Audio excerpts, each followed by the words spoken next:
ক্ষুদ্র ঋণের যে আপনার এখন যে আপনার ঋণ বিতরণ কত প্রায় 3 লক্ষ কোটি টাকার কাছাকাছি, এবং এটারও আপনারা দেখবেন যে প্রায় এই যে ফান্ডটা যেটা রোল করছে আর কি, তারও প্রায় কত 37-8% হলো আপনার সঞ্চয় থেকে, এই গ্রামীণ মানুষের সঞ্চয়। গ্রামীণ অর্থনীতিতে কিন্তু এগুলোর এখন কিন্তু মেইন ড্রাইভার হলো আপনার মাইক্রো ক্রেডিট, যেটা কিনা গ্রামীণ সঞ্চয়ের উপর বেস করে দাঁড়িয়ে আছে। এই সঞ্চয়টা কোন জায়গায় নিতে পারি, নিলে সঞ্চয়টা বিনিয়োগ হবে, লুটপাট হবে না, প্রোডাক্টিভ খাতে ইউজ হবে।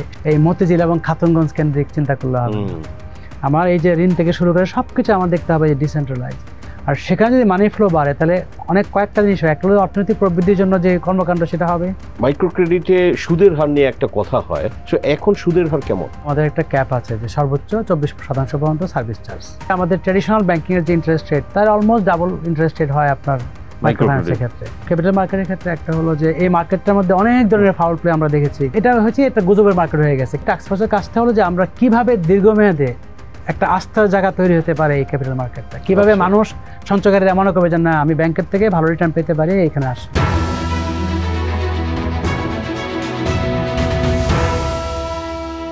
প্রিয় দর্শক, মিনুরি বাংলাদেশ প্রেজেন্টস টিভিএস ইকোনমি শোতে আপনাদের সবাইকে স্বাগতম। আমি সাজ্জাদুর রহমান আছি আজকে আলোচনায়। দর্শক, আমাদের সঙ্গে স্টুডিওতে আছেন doctor Mohammad Helal Uddin, micro credit regulatory অথরিটির নির্বাহী প্রধান হিসেবে সম্প্রতি জয়েন করেছেন, কিন্তু ঢাকা ইউনিভার্সিটির অর্থনীতি বিভাগের অধ্যাপক। সো ডক্টর হেলাল উদ্দিন এর আগে সিডাপেও কাজ করেছেন। সো বাংলাদেশের ইকোনমি নিয়ে তার বিস্তর কাজ করার অভিজ্ঞতা আছে। দর্শক, আমরা আলোচনা করব তার সঙ্গে এবং আপনাদের সঙ্গে শেয়ার করব। তো স্যার, আপনাকে স্বাগতম টিভিএসে। এই যে মাইক্রো ক্রেডিট রেগুলেটরি অথরিটির আপনি সম্প্রতি সেখানে এক্সিকিউটিভ চেয়ারম্যান, ভাইস চেয়ারম্যান হিসেবে জয়েন করেছেন, বাংলাদেশের আসলে এনজিও সেক্টর কি করছে, আপনি কি দেখছেন সেখানে গিয়ে, অভিজ্ঞতাটা কি আপনার? ধন্যবাদ। আপনি এখানে তো আপনার আমরা যেটা বলি জিও এনজিও, গভর্নমেন্ট এবং নন গভর্নমেন্ট, এবং তাদের যে মিথস্ক্রিয়া, সেখানে কিন্তু আমরা দেখেছি যে আপনি যদি বাংলাদেশের গত কয়েক যুগ দেখেন, গ্রামীণ অর্থনীতিতে আপনার যে আমরা যে প্রাণবন্ত একটা অবস্থান দেখেছি, এবং একসময় আমরা গ্রামীণ অর্থনীতির দিকে তাকালে আমরা দেখব যে 71-এর পরে আমাদের যে পপুলেশন ছিল কত 7.5 কোটি। তখনও কিন্তু একসময় আমাদের ভাবতে হয়েছে যে এত লোককে খাওয়াবো কীভাবে। সেদিক থেকে চিন্তা করলে আপনি এখন দেখবেন যে জনসংখ্যা তো তার দ্বিগুণেরও বেশি, প্রায় 2.5 গুণ হয়ে গিয়েছে। এখনও কিন্তু আমাদের যে ফুড প্রোডাকশন একেবারে সেলফ সাফিসিয়েন্ট না হলে কিন্তু আমরা অনেক বেশি বাইরের উপর ডিপেন্ডেন্ট না। মাঝে মধ্যে একটু আটটু হয়তো আমাদের আমদানি করতে হয়, কিন্তু মোস্টলি আমরা কিন্তু আমাদের উপর ডিপেন্ডেন্ট। বিভিন্ন ক্রপস সারা বছরে এখন হচ্ছে ভেজিটেবল। এটা শুধু একটা কৃষির অবস্থা, এটা বলছি। কৃষি ছাড়াও আপনি দেখবেন যে এই যে বাংলাদেশে আমরা বলি না যে আমাদের সেবা খাত যেটা সার্ভিস সেক্টর, তার অবদান কত জিডিপিতে, আমরা বলি 54% প্রায় রাফলি। তো সেটা আপনি দেখবেন যে গ্রামে গঞ্জে আপনার যে কৃষির বাইরে যে খাতগুলো আছে, আমরা তো একটা ফার্মিং সেক্টর বলে, একটা বলে অফ ফার্ম অ্যাক্টিভিটি যেটা বলি, সেখানে আপনি দেখবেন বিস্তর অনেক কিছু হচ্ছে, এবং আপনার মানুষের কর্মকাণ্ড কিন্তু বিশাল। এবং এই যে আমরা দেখি আমাদের বাহির থেকে যে রেমিটেন্সগুলো আসছে, আসার পরে এই যে আপনার এগুলো গ্রামে গঞ্জে যাচ্ছে, যাওয়ার পরে সেখানে যে চাহিদা তৈরি হচ্ছে, সেই চাহিদার প্রেক্ষাপটে আপনার যে অর্থনৈতিক কর্মকাণ্ড সাপ্লাই সাইডের দিক থেকে, সেগুলো কিন্তু আমি বিশাল আছে। ফলে বাংলাদেশে আপনার যেটুকু আমরা দেখেছি, বাংলাদেশের প্রগ্রেস যেটা দেখেছি, তার পিছনে কিন্তু আপনার মনে রাখতে হবে যে ওই যে মিথস্ক্রিয়াটা, যে গভর্নমেন্ট, তারপরে এই যে আপনার এনজিও, এবং তার সাথে বাহির থেকে যে মানির যে ফ্লোটা, হ্যাঁ, সেই মানির ফ্লো এর মাঝখানে কিন্তু এগুলো একসাথে কাজ করছে। পাশাপাশি আপনার যেটা দেখবেন যে আপনি বাংলাদেশে কিন্তু এখন আপনার মহিলাদের যে পার্টিসিপেশন, এখন আমরা জানি যে 100 জন মহিলার মধ্যে আপনার হয়তো 36% তারা পার্টিসিপেট করতে চায়, কাজ করতে চায়, মানে আমরা কমার্শিয়ালি যে কাজগুলি বলি, হ্যাঁ, আর বাকি 64% হয়তো কমার্শিয়ালি কাজ করতে চায় না। তো এই প্রপোর্শনটা আপনি দেখবেন এটা কিন্তু অনেক বেড়েছে, আপনার আগে কিন্তু অনেক কম ছিল। সেটাও আপনি দেখবেন যে গ্রামে গঞ্জে যে আপনার এই যে এনজিওর অ্যাক্টিভিটিস, এবং এই যে আপনার এডুকেটেড লোকজন এনজিওর পার্ট হিসেবে যখন বিভিন্ন অপারেশনে যাচ্ছে, মানুষের সাথে ইন্টারেক্ট করছে, এগুলোর কিন্তু কিছু সোশ্যাল ইম্প্যাক্ট থাকে। তাহলে গভর্নমেন্টের যে আপনার ফ্রেন্ডলি যে পলিসিগুলো ছিল, বিভিন্ন ধরনের সাপোর্ট প্রোগ্রাম ছিল, বিভিন্ন ধরনের ক্যাম্পেইন ছিল, তার পাশাপাশি আপনার বিস্তর এনজিওর যে আপনার সারা বাংলাদেশে যে বিভিন্ন অ্যাক্টিভিটি ছিল, এই কোনোটাই কিন্তু খাটো করে দেখার কোনো উপায় নাই। এখন যেটা আপনার হয়েছে সেটা হলো ওই ডোনর ড্রাইভেন যে ফান্ড ছিল, এনজিওর ক্ষেত্রে সেই ফান্ডটা আপনার শুকিয়ে গিয়েছে, এটা অলমোস্ট নন এক্সিস্টেন্ট বলতে পারেন। এখন কিভাবে চলছে তো? এখন আপনার যেটা হচ্ছে, এখন হলো আপনার ওই যে মাইক্রো ক্রেডিট, যেটা ক্ষুদ্র ঋণ, যেটা সেখানে আপনি দেখবেন যে ক্ষুদ্র ঋণের যে আপনার এখন যে আপনার ঋণ বিতরণ কত, প্রায় 3 লক্ষ কোটি টাকার কাছাকাছি। এবং এটারও আপনারা দেখবেন যে প্রায় এই যে ফান্ডটা যেটা রোল করছে আর কি, তারও প্রায় কত 37-8% হলো আপনার সঞ্চয় থেকে, এই গ্রামীণ মানুষের সঞ্চয়। আচ্ছা, যারা কিনা আপনার এই যে ক্ষুদ্র ঋণের যে প্রতিষ্ঠানগুলো, তাদের মেম্বার, তাদের সঞ্চয় থেকে কিন্তু। এবং এই যে আপনার প্রতিষ্ঠান যেগুলো ডিল করছে, তাদের যে আপনার উদ্বৃত্ত যেটা তারা যেটা জেনারেট করে, এটা তো নট ফর প্রফিট, তারা তো এটা আপনার ফর প্রফিট হলে আপনার তারা নিয়ে যেত বাইরে, তাই না? তো সেটা কিন্তু প্রায় 3 ভাগের 1 ভাগ এই যে আপনার লোনগুলো দিতে পারছে, 3 ভাগের 1 ভাগ, অর্থাৎ আমি 1 লক্ষ কোটি টাকার মতো লোন দিতে পারছি শুধুমাত্র ওই সারপ্লাসের কারণে। পাশাপাশি আপনার তারা যেটা করে, আপনার ব্যাংক থেকে, আমাদের ট্র্যাডিশনাল যে ব্যাংক, সেখান থেকে হয়তো কত 15-17% তারা ফান্ড নেয়। আর পিকেএসএফ যেটা আছে, পিকেএসএফ এর থ্রুতে গভর্নমেন্টের যে আপনার কনসেশনাল লোন যেগুলো, সেগুলো আছে 6-7%। কিন্তু মূলত আপনি দেখবেন যে সবচেয়ে বড় হলো তাদের সঞ্চয়, তারপরে আপনার হলো যে এই প্রতিষ্ঠানগুলোর যে আপনার সারপ্লাস, গভর্নমেন্ট ট্যাক্স করছে না যাতে করে আপনার এটা রোল করতে পারে এই ফাইন্যান্সটা, এই যে উদ্বৃত্ত যেটা আছে। তো এই সব কিছু মিলে কিন্তু আপনি দেখবেন যে গ্রামীণ অর্থনীতি কিন্তু এগুলোর এখন কিন্তু মেইন ড্রাইভার হলো আপনার মাইক্রো ক্রেডিট, যেটা কিনা গ্রামীণ সঞ্চয়ের উপর বেস করে দাঁড়িয়ে আছে। এই জায়গাটা আপনি যদি চিন্তা করেন যে আমাদের বর্তমান যে বাস্তবতা, তাতে করে আমাদের এই 15 বছরের আওয়ামী লীগের এই রিজমের পরে যে রিজম চেঞ্জ হলো, চেঞ্জ মানে তো গণ অভ্যুত্থানের মাধ্যমে যেটা হলো, তারপরে কিন্তু আপনি দেখবেন যে যারা আওয়ামী ঘরানার উদ্যোক্তা থেকে শুরু করে বিভিন্ন অ্যাক্টিভিটিস করতো, তারা কিন্তু স্বাভাবিকভাবে স্থিমিত থাকবে, কারণ মানুষের ক্ষোভ আছে, অনেকের কর্মকাণ্ড যেগুলো আপনার ওই সময় খানিকটা ড্যামেজ হয়েছে, অনেকে আবার দেখছে নতুন করে করবে কিনা সেটা নিয়ে ভাবছে, অনেকে হয়তো সামাজিকভাবে সামনে আসতে পারছে না। তো এই যে চাপের সময়টা, সেখানে আমরা পাশাপাশি কি দেখেছি, আগের রিজেমে যে আপনার যে লুটপাট হয়েছে, এই দুর্নীতি হয়েছে, সেখানে থেকে মানুষ যে টাকা ব্যাংকে রেখেছে, সেই ব্যাংক থেকে টাকা যে বের হয়ে গিয়েছে, সেটা বিদেশে চলে গিয়েছে, এই চাপগুলো তৈরি হয়েছে। তৈরি হলে এখন আপনি নতুন করে উদ্যোক্তা বাইরে থেকে আপনি ডাকলে আসবে না, তা ওই জায়গাতে একটা বড় ভ্যাকুয়াম তৈরি হয়েছে, এবং সামনের দিকে অর্থনীতি কিন্তু সেই চাপে থাকবে। আচ্ছা, মানে উদ্যোক্তা তৈরির কথা বলছেন আপনি? উদ্যোক্তা বলতে আপনার যে কর্মকাণ্ডই করুক, একটা অর্থনৈতিক কর্মকাণ্ড করুক, করতে গেলে আপনার এটা বড় লেভেলে হোক, অথবা আপনি যদি বলেন যে 1 খণ্ড কৃষি জমিতে আপনার কিছু চাষাবাদ করবে, সেটা কিন্তু একটা উদ্যোগ, তাই না? এখন উদ্যোক্তা বলতে আমরা অনেক সময় তো বড় ইনভেস্টর যারা বা মাঝারি ইনভেস্টর তাদেরকে বোঝায়, এবং আমি অর্থনৈতিক দৃষ্টিকোণ থেকে বললে আমি বলছি যে কোনো কর্মকাণ্ড উদ্যোগ নিয়ে করতে হলে এগুলো সবাই উদ্যোক্তা আসলে। তো সেই জায়গাটাই আমার কাছে মনে হয় যে এখন একটা সুযোগ এসছে যে আমরা যেটা বলছি যে এনজিওর অ্যাক্টিভিটি যেটা কিনা অনেক বেশি মাইক্রো ফাইন্যান্সের দিকে চলে আসছে, ক্ষুদ্র অর্থায়নের দিকে, সেইখানে যদি আমরা অনেক বেশি জোর দিতে পারি, সেখানে যদি আপনার ফান্ড বাড়ে, কারণ গ্রামে গঞ্জে সাধারণ মানুষের তো আপনার দেখা যাচ্ছে কি আওয়ামী লীগ, বিএনপি বা অন্য কোনো রিজামের ব্যাপার নাই, তারা আছে, তারা থাকবে, তাদের কর্মকাণ্ড করবে, ঠিক আছে, তারা গ্রামে গঞ্জে যেভাবে আছে, সেখানে যদি আমরা ফান্ডের ফ্লো বাড়াইতে পারি। এই প্রসঙ্গে যদি বলি স্যার, যে আমাদের ব্যাংকিং সিস্টেমে আমরা দেখছি যে ধরেন যে ব্যাড লোন, নন পারফর্মিং লোনের পার্সেন্ট অলরেডি 16-17% হয়েছে, এবং সামনে এটা আরও বাড়বে যখন 3টা কিস্তি ফেল করলে তারা ডিফল্ট হয়ে যাবে।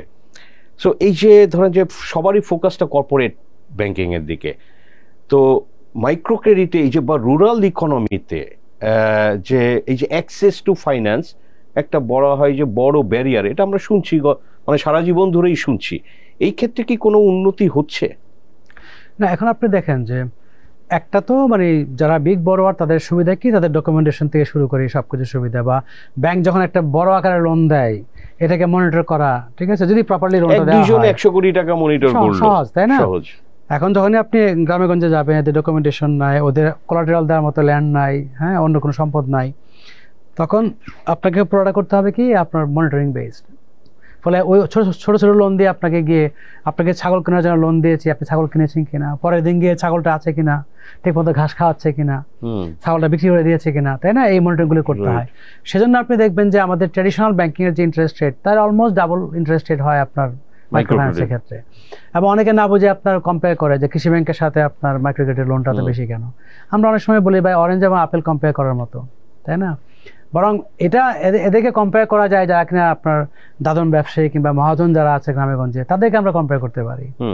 তো সেটা যে কথা আপনি বললেন যে যেহেতু এই ছোট ছোট লোন দেওয়ার ক্ষেত্রে আপনার কস্ট বেশি, মনিটরি অনেক বেশি।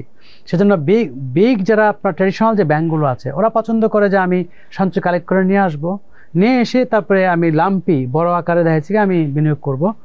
এখন সেটা যদি অনেস্টলি করা হয় তাহলে এরাও যদি আপনার বিনিয়োগ করে, বিনিয়োগের কারণে যদি আপনার কর্মসংস্থান হয়, সেই কর্মসংস্থানের বেনিফিট কিন্তু পাবে আপনার প্রান্তিক জনগোষ্ঠীর মানুষ। কিন্তু ডিফল্ট করলে তো একটাই ওই যে আপনার এখন যেটা হয়েছে যে আপনার মানে একটা বিশাল অংশ আপনার তারা কি করে তারা বিনিয়োগ করে নাই, তারা ইন্টেনশনালি আপনার টাকা এনে বের করে নিয়ে গেছে।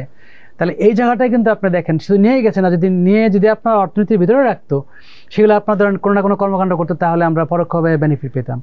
এখন যখন দেখতেছি যে তারা অনেক বেশি বের করেছে তখন তারা ভাবছে এত টাকা রাখবো কোথায়, একসময় ধরে ফেলতে পারে কেউ, বাইরে পাচার করে দিচ্ছে। তা বাইরে পাচার করে দিলে এর যে আপনার নেতিবাচক প্রভাব সাংঘাতিক, কিন্তু এটা ব্যাংক রুগ্ন হয়ে যাচ্ছে। কারণ ব্যাংক দেখছে যে আমার কাছে তো যারা আমানত রাখছিল তারা টাকার জন্য আসবে, এবং যারা আমানতকারী তারা জানে আমার টাকা ব্যাংকে আছে। এখন ব্যাংক যদি না দিতে পারে, অনার না করতে পারে, তাহলে গভর্নমেন্টের একটা দায়িত্ব আছে যে ভাই আমি তো গভর্নমেন্ট, আমি তো এনশিওর করবো যে ব্যাংক যেন ফেল না করে। সেন্ট্রাল ব্যাংক চাইবে যে না, একটা ব্যাংক যদি ফেল করে, 10টা ব্যাংক যদি ফেল করে তাহলে এন্টায়ার সিস্টেম হয়তো কলাপস করতে পারে। সেজন্য আপনি দেখবেন সেন্ট্রাল ব্যাংক কি করছে, আপনার টাকা প্রিন্ট করে হলেও আপনার তাদেরকে সাপোর্ট দিচ্ছে। এখন তাহলে চাপটা আলটিমেটলি দেখেন এই বিগ বড়রা কি করলো, তারা টাকা আপনার এই যে মেরে দিল, দেওয়ার পরে যে চাপটা আসলো সেই চাপটা কিন্তু পড়লো সেন্ট্রাল ব্যাংকের উপরে, পড়লো আপনার ট্যাক্স পেয়ারের উপরে, রাইট। এবং আপনার তারা তো বাইরে নিয়ে গেল। কিন্তু আমি এটাও যদি আমি বলতাম যে এই পরিমাণ লুটপাট যদি আপনার এমন হতো যে গ্রামীণ অর্থনীতিতে দেওয়ার পরে যদি এরা যদি আপনার লাখ লাখ যদি আবার ডিফল্ট হতো, তারপর আমরা জানতাম এরা কি গ্রামে আমরা জানি যে একদমই মানে 1% 95 এর কাছাকাছি আপনার রিকভারি। সেখানে কিছু আপনার সমালোচনা আছে যে অনেক বেশি ওভারলিপিং ঋণ আছে, বা আপনার একটা নিয়ে আবার হয়তো আরেকটা পরিশোধ করছে, এমন কিছু ব্যাপার আছে। এখন সবাই তো আর ঋণের টাকা আপনার একেবারে খুব প্রোডাক্টিভলি ইউজ করতে পারবে তা না, তাই না? কিন্তু আমি বলছি মোটা দাগে যে এই ট্র্যাডিশনাল ব্যাংকিংয়ের যে সমস্যা, সেই সমস্যা তো আর আপনার এই গ্রামীণ অর্থনীতিতে নাই বলে আমরা সাম্প্রতিক কালে আমরা চিন্তা করছি যে কিভাবে সঞ্চয়ের ফ্লোটা একটু বাড়ানো যায়। যারা কিনা আপনার ক্ষুদ্র ঋণ নিয়ে কাজ করছে তারা যদি সঞ্চয় বেশি নিতে পারে, তারা যদি ব্যাংক থেকে অনেক আপনার এই 14-15% ঋণ না নিয়ে যদি আপনার সঞ্চয়ের টাকা যদি আপনার 9-10% নিতে পারে, তাহলে তাদের এখন যে সার্ভিস চার্জটা আছে সেই সার্ভিস চার্জটা তারা কমাইতে পারবে, রাইট। গভর্নমেন্ট যদি কনসেশনাল লোনগুলো একটু দেখা যাচ্ছে কি বহাল রাখে বা একটু বাড়ায় দেয়, সেটা একটা সুবিধা আছে। তো এই বিভিন্ন ধরনের আপনার প্রণোদনার মাধ্যমে যদি আমরা ওই গ্রামীণ অর্থনীতিতে যারা আছে, শুধু গ্রাম না, আপনারা দেখবেন যে মাইক্রো ফাইন্যান্স কিন্তু শুধু গ্রামে করে না, শহরে কিন্তু আপনার উপজেলা লেভেল তো না উপজেলা শুধু না, আপনার ঢাকা শহরের মতো জায়গায় আপনারা দেখবেন যে এই ক্ষুদ্র ঋণ কিন্তু আপনার অনেক, আপনার যদি বস্তির দিকে যান, ছোট ছোট পাড়া মহল্লায় দোকান, হ্যাঁ লো ইনকাম এরিয়াতে আপনি যাবেন, সেখানে আপনি দেখবেন যে এরা কিন্তু অনেক এমএফএ অপারেশন করছে। তো আমার কাছে মনে হয় এখন সময় এসছে একটু চিন্তা করার যে শুধু বিগদের দিকে ফোকাস করে বিগরা যখন ফেল করে তখন একটা নেশনকে ফেলোরের দিকে নিয়ে যায়। আজকে আপনি দেখেন যে আমার ট্র্যাডিশনাল ব্যাংকিংয়ে যে ফেলোরটা আসছে, যেটা কিনা ইন্টেনশনালি তারা করেছে, কারণ যে কোনো আপনার কর্মকাণ্ডের ক্ষেত্রে কিন্তু আপনার রিস্ক থাকেই, ফলে 3 থেকে 4 বা 5% আপনার ডিফল্ট এমনি হবে। আমাদের সকল উদ্যোক্তা যদি আপনার সৎ পারপাসে যদি আপনার বিনিয়োগ করে, তারপর আপনার এই 4-5% আপনার ডিফল্ট থাকতে পারে, হ্যাঁ আপনার এনপিএল থাকতে পারে, খেলাপি হতে পারে। কিন্তু আমাদের যেটা হয়েছে আমরা জানি যে উইলফুল ডিফল্ট, যেটা তারা জেনেছে যে এটাতে কিছু হবে না, একটা ভুয়া একটা প্রজেক্ট দেখিয়েছে, হয়তো একজনের বাড়িকে আপনার একটা বিল্ডিং দেখায় নিয়ে গেছে, এরকম প্রচুর কিন্তু হয়েছে। ফলে এই যে একটা ব্যাপার আর কি, যে আপনার এত ফ্রড হয়ে গেল। তো সেখানে আমি মনে করি যে যেখানে আমরা দেখতেছি প্রুভেন যে এই যে আপনার বাংলাদেশের আনাচে কানাচে যারা কিনা ক্ষুদ্র ঋণ নিয়ে আপনার কর্মকাণ্ড করছে, সেখানে যদি আমরা আরেকটু ফোকাস দিয়ে আরেকটু বেশি মনিটর করি, সেখানকার ছিদ্র যদি কিছু থেকে থাকে বন্ধ করে দেই, আর সেখানে যদি মানি ফ্লো বাড়ে, তাহলে অনেক কয়েকটা জিনিস হয়। একটা হলো অর্থনৈতিক প্রবৃদ্ধির জন্য যে কর্মকাণ্ড সেটা হবে। 2 নম্বর হলো আমি ওই যে আপনার সোশ্যাল সেফটি নেট থেকে শুরু করে অন্যান্য গভর্নমেন্টের সাপোর্ট দিয়ে যে মানুষগুলোকে আমি বাঁচায় রাখতে চেষ্টা করছি, তারা যদি নিজেরাই কাজকর্ম করে ইনকাম জেনারেট করে তারা যদি ভালোভাবে বেঁচে থাকে সেটা ভালো, তাহলে আপনার ট্যাক্স পেয়ারের টাকা থেকে আপনার এখানে দেওয়া লাগছে না। অন্যদিকে আপনার যেটা হচ্ছে যে তারা নিজেরা কর্মসংস্থান তৈরি করছে, সেটা নিয়ে আপনার ভাবতে হচ্ছে না। এবং আমরা যদি অর্থনৈতিক ডেভেলপমেন্ট বলি, অর্থনৈতিক প্রবৃদ্ধির বাইরে ডেভেলপমেন্টটা কি, যে ইনকাম, এই ইনকাম যদি আপনার সুষম বন্টন হয় মানুষের মধ্যে, তো এখানে একই অবস্থা, দারিদ্র বিমোচন হবে। এরা সবাই যদি আপনার অ্যাক্টিভিটিস করে, কর্মকাণ্ড করে, এদের যদি আয় থাকে, তাহলে ওই ফ্যামিলিতে আপনি দেখেন যদি ইনকাম ভালো থাকে, তাহলে ওই প্রেগনেন্ট মহিলা আপনার ফ্যামিলি ভালো খাবে, খেলে পেটে যে সন্তান আছে সে আপনার তার নাচটা ভালো হবে। ওই সন্তান জন্মের পরে, জন্মের সময় যে মৃত্যুর রিস্ক সেটা কমে যাবে, জন্মের পরে তার যে পুষ্টিকর খাবার সেটা দিতে পারবে, তারপরে আপনার এডুকেশন যেটা প্রপারলি দিতে পারবে। এবং যদি সে এডুকেশন পায়, যদি সে হেলদি হয়, একটু স্কিল দিলে আপনার পুরো বিশ্বের যে কোনো জায়গার জন্য সে আপনার ক্যাপেবল হবে, তাই না? তার স্কিল থাকবে। তা আমরা যদি আমরা একটা ফিউচার, টেকসই একটা ফিউচার দেখতে চাই, তার মানে কি আমার একটা আমার ইয়াং জেনারেশন যেটা আছে সেটা কি প্রোডাক্টিভ হইতে হবে, স্কিল হইতে হবে। তাহলে ওই যে আপনার হেলদি এবং এডুকেটেড স্কিল যদি আমি ইয়াং জেনারেশন আমার থাকে, তাহলে এই জাতি কখনোই আপনার মানে আপনার উপরের দিকে না গিয়ে অন্য কোনো দিকে যাওয়ার কোনো উপায় নাই। ফলে আজকে আমরা বাইরে থেকে যে রেমিটেন্সটা পাচ্ছি, সেটা যদি আমরা আমাদের আরেকটু স্কিল অ্যাড করতে পারতাম, যারা বাইরে যাচ্ছে দেখতেন যে আমরা যে যাদেরকে পাঠাচ্ছি তাদেরকে দিয়ে আমার দ্বিগুণ তিনগুণ আপনার আমাদের রেমিটেন্স আসতো। অন্যান্য দেশ তো সেটা করছে, আমরা পারছি না এখানে। তো সেজন্য আমি মনে করি যে আমাদের কম্প্রিহেনসিভ চিন্তা ভাবনা করতে হবে, এবং শুধুমাত্র শহর ভিত্তিক বা একেবারে আপনার মানে ক্যাপিটাল ভিত্তিক, ঠিক আছে, আপনার এই মতিঝিল এবং খাতুনগঞ্জ কেন্দ্রিক চিন্তা করলে হবে না। আমার এই যে ঋণ থেকে শুরু করে সবকিছু আমার দেখতে হবে যে ডিসেন্ট্রালাইজ, বাংলাদেশের সব জায়গায় কীভাবে যাচ্ছে। হ্যাঁ, আপনার ওই যে আমাদের যে এখন তো বিভিন্ন ইনফরমেশন থাকে, তাই না? তো আপনার আমাদের সেই জিও ইনফরমেশন দিয়ে ধরতে হবে যে বাংলাদেশের কোন জায়গাগুলোতে আপনার এই ঋণের ফ্লো কম আছে, সেখানে আমাদের বাড়িতে বা গ্রোথ সেন্টার সম্ভাবনা কোথায় আছে, এগুলো তো আইডেন্টিফাই করে সেই সব জায়গাতে টার্গেট করা যেতে পারে। আপনার এনজিও গুলো ধরেন যে মাইক্রো ক্রেডিট দেওয়া, এক্সট্রা সময় আমরা দেখেছি যে হয়তো তার টিন কেনার জন্য বা একটা গরু ছাগল কেনার জন্য দিয়েছে। তো সেটা কি এই যে আমাদের যে গ্রামীণ অর্থনীতিতে যে উদ্যোক্তা শ্রেণী, কটেজ, মাইক্রো বা স্মল, তো সেখানে আপনার এনজিওর কন্ট্রিবিউশনটা কিভাবে আপনি পেয়েছেন? এখন আপনার এখানে একটা তো আপনার ধরেন গ্রামীণে একটা হাউস হোল্ডে গিয়ে যারা কিনা আপনার কর্মক্ষম জনশক্তির আছে, তাদের মাঝখানে একটা গরু যদি একজনকে দেওয়া হয়, মনে হয় যে এই লোকটা একটা গরু আপনার রিয়ার করতে পারবে, পালতে পারবে, তাহলে সেখান থেকে ইনকাম জেনারেট করবে। কিন্তু ওখানে আপনার দেখা গেছে আমাদের মাইক্রো এন্টারপ্রাইজ বলে কথা আছে, যদি অন্য কোনো ধরনের আপনার এন্টারপ্রেনিউরাল কোনো স্কোপ থাকে, হ্যাঁ, আপনার এসএমই বলেন ওদিকে, সেখানেও কিন্তু আপনার লোনের অপশন আছে। ফলে আমরা অনেক সময় মনে করি যে মাইক্রো ক্রেডিট মানে আপনার দেখা যাচ্ছে কি যে ক্ষুদ্র ক্ষুদ্র 5, 7, 10 হাজার 20 হাজার, তা তো না। আপনি প্রায় লোনের আকার দেখা যাচ্ছে আপনার 1 লাখ বা 1 লাখের বেশি, 10 লাখ, 15 লাখ, 20 লাখ পর্যন্ত লোন দেওয়া হচ্ছে। ফলে অন্যান্য অ্যাক্টিভিটিস করার জন্য আপনার যে আপনার স্কোপগুলো আছে সেগুলো কিন্তু অন আছে। ফলে এখন কিন্তু আপনার অনেক বেশি ডাইভার্সিফাইড। ফলে মাইক্রো বলতে আমরা ক্ষুদ্র বলতে যা বোঝাই, ঋণগুলো কিন্তু আসলে সে অর্থে ক্ষুদ্র না। আচ্ছা, মাইক্রো ক্রেডিটে সুদের হার নিয়ে একটা কথা হয়, আপনি একটু আগে আলোচনায় বলেছেন যে মনিটরিং এর কারণেই বেসিক্যালি এটা অনেক বেড়ে যায়। সো এখন সুদের হার কেমন? এখন আপনার যেটা হচ্ছে আমাদের একটা ক্যাপ আছে যে সর্বোচ্চ 24% পর্যন্ত সার্ভিস চার্জ, সুতরাং করে সার্ভিস চার্জ বলি আর কি। এখন এটা নিয়ে ডিবেট আছে সবাই যে কেন 24%, হ্যাঁ আর একটু কমানো যায় কিনা, 24% অনেক বেশি, এরকম কথা আছে। কিন্তু আমরা যখন আমরা দেখি যে আচ্ছা তাহলে যারা দিচ্ছে তাদের কস্ট কত, তা তাদের একটা ফান্ডিং কস্ট আছে, তারপরে ফান্ডিং কস্টের পরে তারা যখন অ্যাডমিনিস্ট্রেট করে, তাই না, তাহলে ধরুন আপনার 100 প্রতি 1000 আপনার যদি ক্লায়েন্ট দেখি, তার জন্য আপনার দেখছি অ্যাডমিনিস্ট্রেটিভ কস্ট আছে, তাই না, আমরা ওদের ওভারহেড কস্ট বলি, সেই সব কস্ট আছে। তো এই সব ধরনের কস্ট ধরার পরে তখন আমরা দেখি যে তার উপরে একটা মার্জিন থাকতে পারে, সেই মার্জিনটা ধরে কত হতে পারে। এখন সেটা আমরা 24% সর্বোচ্চ বলে দিয়েছি, কিন্তু আমরা যদি এটাকে হয়তো স্লেব ওয়াইজ করতে পারতাম যে যারা একটু বেশি এফিশিয়েন্ট তাদের কস্টটা কম হবে, তাই তাদের সাথে যদি আমি 2-3-4% যদি আমি স্প্রেড ধরে নেই, হয়তো 24% কমে হয়তো কেউ দিতে পারবে। তো সেরকম একটা প্র্যাকটিস আমরা করতেছি যে এটাকে একেবারে 24% সবার জন্য না বলে দিয়ে আমরা কি যারা খুব বেশি এফিশিয়েন্ট, যাদের ফান্ডিং কস্ট কম, তাদেরকে একটু কম রেটে মানে বাধ্য করতে পারে কিনা। হ্যাঁ, কিন্তু তারা দেখা যাচ্ছে একটু প্রফিটেবলি তারা করবে, যদিও not for profit, but still একটা সারপ্লাস থাকলে সেটা আবার সেই সারপ্লাসে তারা আবার লোন জেনারেট করে। তো এইটা চিন্তা ভাবনা চলছে। কিন্তু এটা মনে রাখতে হবে যে আমি প্রথমে যে কথাটা বললাম যে কোলাটারাল বেসড হলে যে আমার মনিটরিং করা লাগে না, কিছু হলে এটা কাছে তার জমি দেওয়া আছে, হ্যাঁ, তারই আপনার মাথা ব্যথা আছে যে যদি কোনো কারণে আমি ডিফল্ট হয় তাহলে আমার জমি কি করে দিবে। আর যেখানে আপনার বড় ধরনের ডিফল্ট হয়েছে কোথায়, যে আসলে যে সম্পদটা দিয়েছে সেই সম্পদটা আসলে যত টাকা বলেছে তত টাকার না, আগে থেকে সে জানে যে নিয়ে নেই। কিন্তু গ্রামে গঞ্জে যে মানুষগুলো আছে সেক্ষেত্রে আপনার যেটা হয় যে ওখানে আপনার তো কোনো ধরনের কিছু নাই বলে আপনাকে মনিটরিং বেশি করতে হয়। তো এখন আপনার ধরনের এই যে এখন যে অবস্থা 14-15% আপনার তাদেরকে হয়তো ব্যাংকের থেকে নিলে দিতে হয়। আর ওই পিকেএসএফ বা অন্যান্য যারা আছে, বিশেষ করে পিকেএসএফ এর থেকে যে কনসেশনাল লোনটা পায় সেটা একটু হয়তো ইন্টারেস্ট রেট কম, কিন্তু সেটা খুব অল্প জনই পায়। তো সেসব কারণে দেখা যাচ্ছে কি ফান্ডিং কস্টটা ধরলে আপনার এই অনেকেরই দেখা যাচ্ছে কাছাকাছি চলে যায়। আমরা দেখেছি গড়ে 17-18-19% কস্ট অনেকেরই। আবার দেখেছি যে যারা কিনা আপনার হয়তো কস্টটা হয়তো 17-18%, কিন্তু অনেক বেশি রিটার্ন তাদের না, যে অনেক বেশি গ্যাপ হবে। এখন বড় যারা আছে তাদের মধ্যে কেউ কেউ আছে দক্ষ এফিশিয়েন্ট, তারা চাইলে একটু কমে দিতে পারে। তা সেখানে আমাদের পলিসিগত দিক থেকে আমরা চিন্তা করছি যে কিভাবে ডিফারেন্ট সাইজ লেভেলের জন্য একটু মানে ভেরিয়েশনটা আনা যায়। আচ্ছা, রাইট। আপনার বর্তমানে গ্রামীণ অর্থনীতিটা আপনি যেহেতু সরাসরি দেখছেন এনজিওর অ্যাক্টিভিটিস এগুলো, সো গ্রামীণ অর্থনীতিটার এখন কি অবস্থায় দেখছেন আপনি? কত ভাইব্রেন্ট?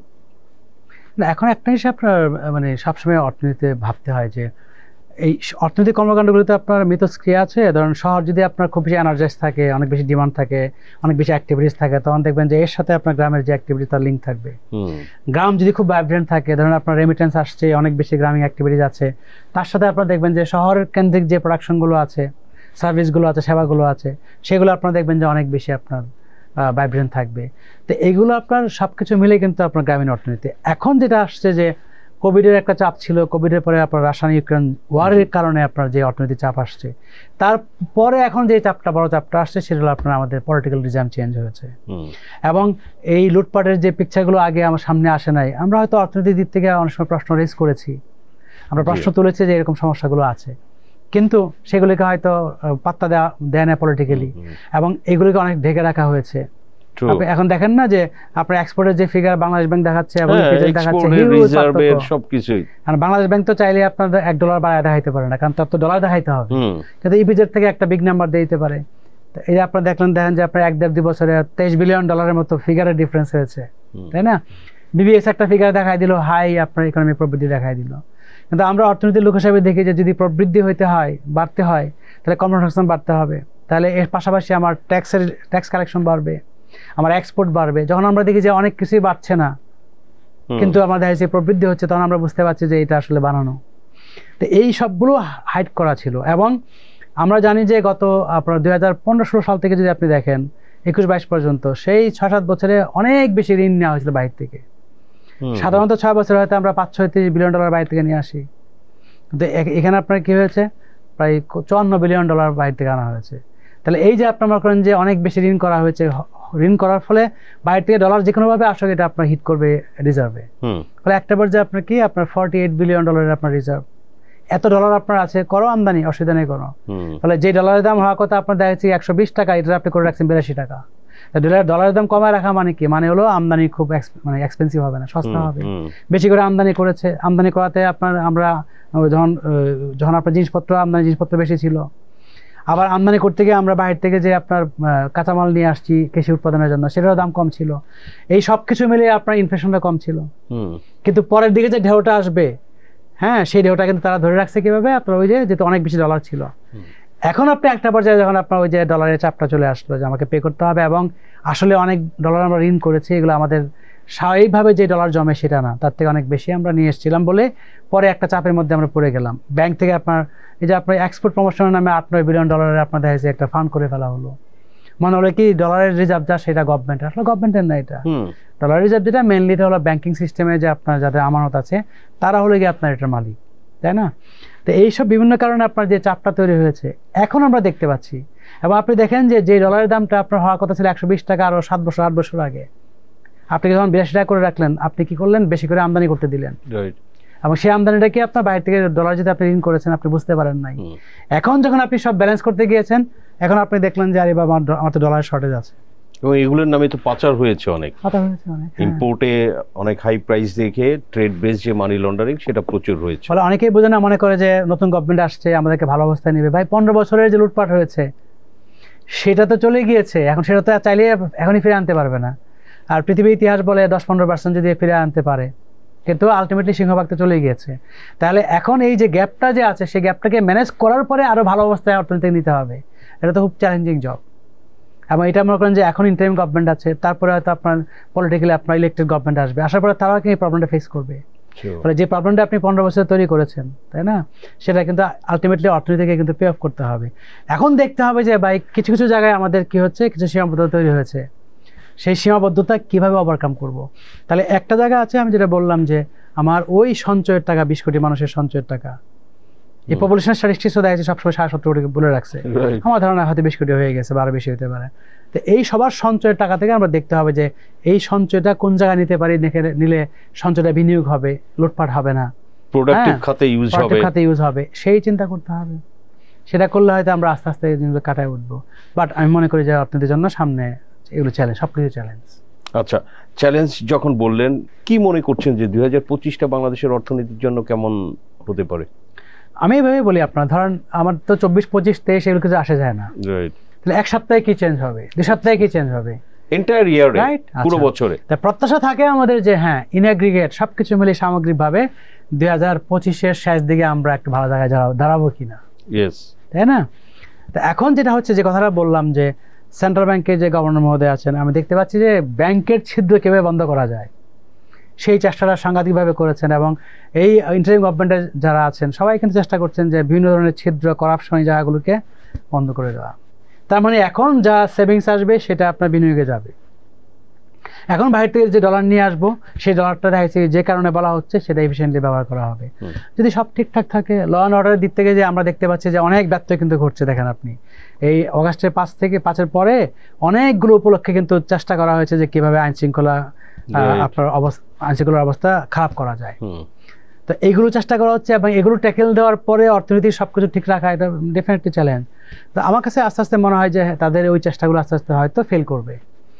আর এরপরে যেটা হচ্ছে, আপনার একটা জিনিস তো আপনার দেখতে পাচ্ছি যে সংস্কার ভার্সাস আপনার ইলেকশন, ফলে পলিটিক্যাল দিক থেকে একটা চাপ থাকবে যে হ্যাঁ একটা ইলেকটেড গভর্নমেন্ট আসলো, ঠিক আছে, সেই ম্যান্ডেট নিয়ে তারা আপনার সংস্কার যা করার যেটা বলছে। অন্যদিকে আপনার ইন্টারিম গভর্নমেন্টের দিক থেকে যে হ্যাঁ এত মানুষ প্রাণ দিল, এত বড় একটা অভ্যুত্থান হলো, হওয়ার পরে কোনো ধরনের সংস্কার ছাড়া, মিনিংফুল সংস্কার ছাড়া আমরা ইলেকশন দিব, তাহলে কি আমরা ওই যেই কাঙ্ক্ষিত চেঞ্জ তার একটা বড় অংশ কি অর্জিত হবে? তো এই জায়গায় কিন্তু আপনার দায়িত্ব সংলাপটা চলছে, এবং সেখানে ইন্টারিম গভর্নমেন্ট কিন্তু একেবারে পলিটিক্যাল লিডারদের সাথে বসেই চাচ্ছে যে ঠিক আছে আমরা কথাবার্তা বলে সমঝোতার মাধ্যমে আমরা ইলেকশনও আমরা চাই, সংস্কারও চাই, এবং এই দুটার মানে মাঝখানে দিয়ে আমরা দুটা মিলিত হবে একটা জায়গায় যাব। আমার কাছে মনে হয় এই দুটাকে যদি আপনার ফাইন টিউন করে একসাথে রেখে যদি আমরা আগাইতে পারি, তাহলে কারণ আমার যেটা মনে হয় যে পলিটিক্যালি যারা কিনা ইলেক্টেড হয়ে আসবে তারাও তো চায় যে এই ইন্টারিম গভর্নমেন্ট অর্থনৈতিক দিক থেকে একটু ভালো অবস্থায় রেখে যাক। যদি ভালো অবস্থায় না থাকে তাহলে কিন্তু তাদেরকে আবার প্রবলেমটা ফেস করতে হবে। আজকে না আমি বললাম যে ইন্টারিম গভর্নমেন্ট পাচ্ছে না, কিন্তু 2 দিন পরে তো আমাকে এটা নিয়ে লোকজন তো অলরেডি মূল্যস্ফীতি নিয়ে কথা বলে যে জিনিসপত্রের দাম কমছে না। এটা আমি এভাবে বলি, মানে লোকজনের বলাটা তো ঠিক আছে, কারণ আমরা দাম স্তর যেটা বলি প্রাইস লেভেল, এটা এত উপরে চলে গিয়েছে, এবং বাংলাদেশের একটা বিশাল অংশ মানে কোনোভাবেই কপ করতে পারছে না এর সাথে, সেজন্য মানুষ তো দেয়ালে পিঠ থেকে গেছে বলবে। কিন্তু আপনি যদি ইনফ্লেশনের কথা বলেন, ইনফ্লেশন কখনোই আপনার 1-2 মাসের আমাদের যে ইন্টারিম গভর্নমেন্টের কোনো অ্যাকশনের কারণে এটা হয়েছে তা না।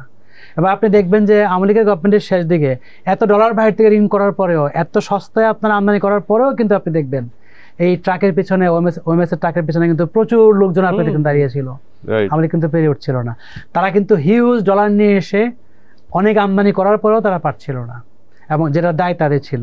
ফলে এখন চাইলেই কিন্তু আমরা মানে ইনফ্লেশন কন্ট্রোল করে ফেলতে পারবো না, এবং যে কোনো দেশের ক্ষেত্রে আপনি ইনফ্লেশন কন্ট্রোল করতে গেলে যে পলিসিগুলো নেওয়া হয়, যেমন সুদের হার বাড়িয়ে দেওয়া, সুদের হার বাড়িয়ে দিয়ে একটু সুবিধা পেতে গেলেও আমাকে ওয়েট করতে হবে অ্যাটলিস্ট 1-1.5 বছর, রাইট? তার আগে কিন্তু আমরা এটা 16 থেকে 18 মাস এরকমের। তো এখন আমাদের বাংলাদেশে যেটা হয় যে এই ইনফ্লেশন তো একটা মূল্য স্তর, যেটা সবগুলোর অ্যাভারেজ উপরে যাওয়া, যেটা মূল্যস্ফীতি আমরা বলি, কিন্তু কিছু স্পেসিফিক কমোডিটি যেটা আপনার চাল, ডাল, তেল, আপনার পেঁয়াজ, এইগুলো যখন খুব বেড়ে যায়, যেটা কিনা আপনার প্রান্তিক মানুষের জন্য খুব ইম্পর্টেন্ট, তখন আর একটু গায়ে বেশি লাগে যে ভাই আমি খেয়ে কোনোভাবে বেয়ারলি আপনার খেয়ে বেঁচে থাকার জন্য যে জিনিসগুলো, সেগুলো যদি আমি না করতে পারি, লাক্সারি তো পরের কথা, তাহলে কেমনে হবে?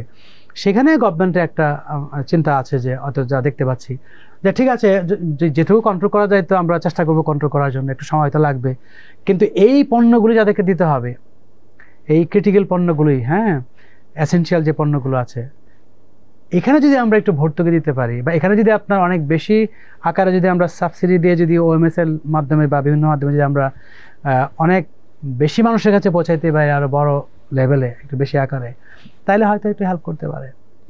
তো স্যার আমরা আলোচনা শেষের দিকে, তো একটা বিষয় না বললেই নয়, পুঁজিবাজার নিয়ে আপনি রিফর্ম কমিটির একজন সদস্য, এবং পুঁজিবাজার নিয়ে আপনি এই সব বিষয়ে লেখালেখি কথা সবসময় বলে থাকেন। সো এই যে রিফর্ম কমিটিতে আপনারা কাজ করছেন, আপনারা আসলে কি করছেন এবং রিপোর্টটা আসলে দিবেন, সেখানে মানে কি আসলে এটা দিয়ে কি হবে? না, এখানে আপনার একটা তো আপনার যে কোনো একটা মার্কেটের দিকে স্বল্প মেয়াদে কিছু ব্যাপার থাকে, স্বল্প মেয়াদী ব্যাপার কি ধরেন আপনার কথা ডিমের ব্যাপার, যে ডিমের সাপ্লাই আমার কমে গেছে, কুমিল্লার দিকে আপনার প্রোডাকশন ফল করেছে, আপনার এই অপারেশন ভাষায় নিয়ে গেছে, তাই না, পোলট্রি ফার্মটা, এখন আপনার শর্টেজে আপনি কি করবেন, তাহলে তাড়াতাড়ি করে আপনার বাইরে থেকে আমদানি করতে হবে।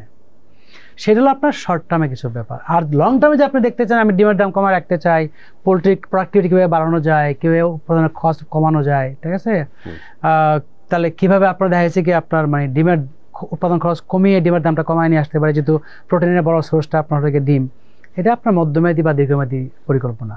তো একইভাবে আপনি যদি দেখেন যে ক্যাপিটাল মার্কেটের ক্ষেত্রে একটা হলো যে এই মার্কেটটার মধ্যে অনেক ধরনের ফাউল প্লে আমরা দেখেছি গত 5-7-10 বছর, এবং আপনি দেখবেন যে কোনো একটা কোম্পানি আপনার দেখা যাচ্ছে কি অপারেশনে নাই, কোনো প্রফিট নাই, চলতেছে না, হু হু করে দাম বাড়তেছে।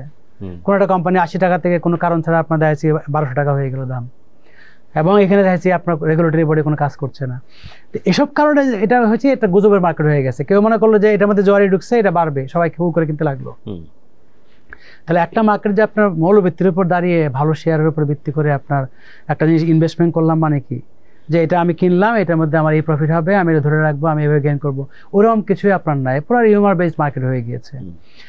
তো এখন এই রিউমার বেসড হয়ে যাওয়াতে একটা পর্যায়ে কি হচ্ছে আপনার মানে ওই যে মৌলভিত্তির যে জায়গাটা আর নাই, এবং আপনার ওই যে বিভিন্ন ধরনের আপনার যে আপনার একটা কোম্পানির যে স্টেটমেন্ট যেটা, হ্যাঁ, কোয়ার্টারলি আপনার ইনকাম, সেখানে আপনার যে রিপোর্ট দিচ্ছে সেইগুলো আপনার দেখা যাচ্ছে অনেক ক্ষেত্রে ডিপেন্ডেবল না, বিভিন্নভাবে ম্যানিপুলেটেড।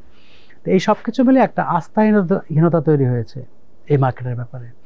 এই আস্থাহীনতা তৈরি হয়েছে, এটা একটা বিষয়। আস্থাহীনতার কারণে যেটা হচ্ছে মানুষ এখানে আসছে না, বিনিয়োগ করতে আসছে না। এটা সঞ্চয়কারী টাকা নিয়ে ব্যাংকে যাচ্ছে, এবং ব্যাংকের থেকে টাকা দিয়ে আপনার ওই যে লুটপাট হয়ে চলে গেছে, তারপরেও সঞ্চয়কারী মনে করে যে এই ব্যাংকে টাকা রাখা আছে, আজকে না পাই আমি 10 দিন পরে পাবো, 2 মাস পরে পাবো, হয়তো 6 মাস পরে পাবো। আর শেয়ার মার্কেটে গেলে যেই আমি দেখলাম যে এই শেয়ারের দাম নেমে গেছে, আমার টাকা চলে গেছে, এরপরে আমি কান্নাকাটি করলে কোথাও আমার টাকা নাই, তারপর মানুষ কি হচ্ছে আপনার ব্যাংকে যাচ্ছে, ফিনান্সিয়াল ইন্টারমিডিয়েট যাচ্ছে। তো সেই দিক থেকে চিন্তা করলে আপনার এখনো মানুষ মনে করেন যে আস্থা নাই এই ক্যাপিটাল মার্কেটে। এখন যে ব্যাপারটা আসছে, টাস্ক ফোর্সের কাজটা হলো যে আমরা কিভাবে দীর্ঘমেয়াদে একটা আস্থার জায়গা তৈরি হতে পারে এই ক্যাপিটাল মার্কেটটা, কিভাবে মানুষ সঞ্চয়কারীরা মনে করবে যে না আমি ব্যাংকের থেকে ভালো রিটার্ন পেতে পারি এখানে আসলে, সেই দিক নির্দেশনা আমরা দেখতে যাচ্ছি। তাহলে আস্থা ফিরিয়ে আনার জন্য যে ধরনের ফাউল প্লে বা যে ধরনের ফ্রডুলেন্ট প্র্যাকটিস আছে ওখানে, এইগুলো কিভাবে ঠিক করা যায়, এটা একটা মধ্য এবং দীর্ঘমেয়াদী প্র্যাকটিস। যদি আস্তে আস্তে এগুলো ঠিক হয়, এখন আপনি দেখবেন সিকিউরিটি এক্সচেঞ্জ কমিশন কিন্তু বড় কিন্তু শাস্তি দিচ্ছে। আগে কিন্তু আপনার শাস্তির সুপারিশ ছিল, কিন্তু কমিশন থেকে শাস্তির ব্যবস্থা করা হয় না। এখন কিন্তু আপনার দেখবেন অনেকগুলো শাস্তির ব্যবস্থা করা হয়েছে, এবং যদি এভাবে এগুলো বাস্তবায়ন করা হয় তাহলে একটা পর্যায়ে দেখবেন যে ফাউল প্লে কমে যাচ্ছে। তাই বিভিন্ন লেভেলে আপনার চাচ্ছি যে কি কি গ্যাপ আছে, কি কি গ্যাপের কারণে, পলিসি গ্যাপের কারণে আপনার এগুলো হতে পারছে, সেগুলি বন্ধ করা। সেগুলি বন্ধ করার জন্য এই পলিসি সাজেশন করবে আপনার হলো এই ট্যাক্স ফোর্সে যে আপনার এই রিপোর্টটা। তো যখন আপনার এই রিপোর্টটা আসবে, আসার পরে তখন এটা কিন্তু কম্প্রিহেনসিভ রিপোর্ট, সকল ইস্যু মিলে আর কি এটা। এবং এই রিপোর্টটার ক্ষেত্রে কিন্তু 5 জন মেম্বার আমরা, এটা কোনো প্রধান নাই, হ্যাঁ, এই 5 জন মেম্বারের আন্ডারে কিন্তু আমরা কিন্তু কয়েকশো এক্সপার্ট যারা কিনা আপনার বিভিন্ন ফোকাস গ্রুপে কাজ করছে, তারা আপনার দেখা যাচ্ছে কি প্রত্যেকটা ইস্যুতে তাদের মতামত দিবে। তাদের মতামত, আমাদের মাথা চিন্তা, এবং যারা কিনা এর বাইরের এক্সপার্ট আছে সবার সাথে বসে আইডেন্টিফাই করে, এবং security exchange commission, Dhaka stock এক্সচেঞ্জের যারা আপনার এমপ্লয়ি আছে সবার সাথে বুঝে একটা রিপোর্ট তৈরি করা হবে। সেই রিপোর্টটা তৈরি করার পরে যখন আমরা জমা দেওয়ার পরে সেখান থেকে সিকিউরিটি এক্সচেঞ্জ কমিশন আপনার উইথ দ্য পারমিশন আপনার গভর্নমেন্ট কি কি ইমপ্লিমেন্ট করবে, কতটা ইমপ্লিমেন্ট করতে পারবে, ইমপ্লিমেন্ট করার ক্ষেত্রে কোনো গ্যাপ থাকবে কি থাকবে না, অনেস্টি নিয়ে করতে পারবে কিনা, এই সব কিছুর উপর নির্ভর করবে যে দীর্ঘমেয়াদী মার্কেটটা কোন জায়গায় যাবে। কিন্তু উদ্দেশ্য একটাই যে মধ্য এবং দীর্ঘমেয়াদে এই মার্কেটটা যেন একটা আস্থার জায়গায় তৈরি হয়, যাতে করে মানুষ ব্যাংকে না গিয়ে মনে করবে যে আমি এখানে গেলে ভালো আইটেমে আমি টাকা রাখলে আমি দীর্ঘমেয়াদে ভালো গেইন করতে পারবো। ফলে স্বল্প মেয়াদে আমাদের এই মার্কেট নিয়ে আমরা ভাবছি। রাইট, হ্যাঁ, স্বল্প মেয়াদে তো আমরা তো অ্যাডহক বেসিসেই চলছি আসলে। এটা কমিশন এখন যে পলিসিগুলো দিচ্ছে, তারা মনে করছে যে না স্বল্প মেয়াদে আমাকে মার্কেটে ধরে রাখতে হবে, ধরে রেখে আস্তে আস্তে আমাকে কনফিডেন্স বিল্ড আপ করলে মানুষ যদি আস্তে আস্তে এই মার্কেটের দিকে ধাবিত হয়, ডিমান্ড তৈরি হয়, এবং এই মার্কেট যদি আস্তে জায়গায় আসে, তাহলে যারা কিনা ভালো ভালো আইটেম নিয়ে আসে, ভালো ভালো কোম্পানি নিয়ে আসে, তারাও এখানে আসলে তাহলে সাপ্লাই সাইডে যদি ভালো কোম্পানি আসে, আর ডিমান্ডের দিক থেকে যদি আপনার হিউজ আপনার সার্চ থাকে, ডিমান্ড বাড়ে, তাহলে এই দুইটা মিলে আপনার আস্তে আস্তে মার্কেটটা উঠবে এবং মার্কেটটা স্টেবল থাকবে। রাইট, থ্যাংক ইউ স্যার, আপনার সময় দেওয়ার জন্য টিবিএস-এ আমরা উই আর রিয়েলি গ্রেটফুল, এবং আপনার সঙ্গে আমরা খুব ইনসাইটফুল আলোচনা করেছি। আশা করি দর্শকরা ভালো লাগবে। আপনাকে ধন্যবাদ এবং দর্শকদেরকেও। দর্শক, আমরা আলোচনা করলাম ডক্টর মোহাম্মদ হেলাল উদ্দিনের সঙ্গে। স্যার আছেন এখন মাইক্রো ক্রেডিট রেগুলেটরি অথরিটির নির্বাহী প্রধান, কিন্তু ঢাকা ইউনিভার্সিটির অর্থনীতি বিভাগের অধ্যাপক।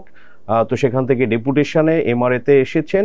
তো আমরা মেইনলি বাংলাদেশের গ্রামীণ অর্থনীতি, মাইক্রো ক্রেডিট, এনজিও এবং আসলে উদ্যোক্তা, কর্মসংস্থান কিভাবে সব করা যায়, এবং শেষে আমরা আসলে পুঁজিবাজার নিয়ে যে টাস্কফোর্স কমিটি, সেটার যেহেতু মেম্বার আছেন, তো সেগুলো নিয়ে আলোচনা করলাম আমরা যে এই রিপোর্টে আসলে কি থাকতে পারে। দর্শক, আমরা আপনাদের সঙ্গে শেয়ার করলাম। আমাদের আলোচনা ভালো লাগলে লাইক করবেন, শেয়ার করবেন।